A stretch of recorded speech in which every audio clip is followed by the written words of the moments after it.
Delish. G'day, it's Alice Zaslavsky and I'm here with the good guys for some kitchen quicks. Okay, I'm going to give you two options for perfectly mashed potatoes. Option one, you're going to use your hob. You're going to peel your potatoes, you're going to put them into well-salted cold water, you're going to crank your induction all the way up to the power boost so it boils really fast, then drop it down to a stable simmer and let it simmer away for 15 to 20 minutes until the potatoes are fork tender. So you can put your fork straight through.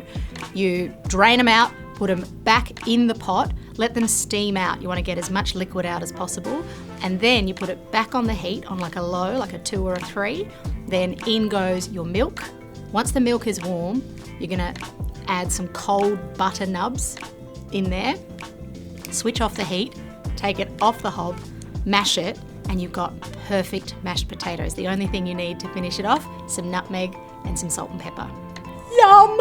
The other option is in the oven. A salt-baked mashed potato is how most restaurants do it, especially for a Paris mash. So for that, you want to get your oven tray, rock salt on the bottom, nice big potatoes, and bake them at about 190 to 200 degrees fan.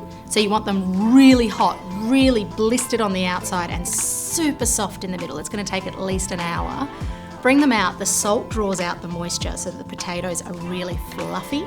And then you can use a potato ricer or a moulie, or you can cut it in half and just sort of squish out the potatoes. In they go into the pot. Do the same method with the milk and the cold butter. Mash, mash, mash. Salt, pepper, nutmeg. Mwah!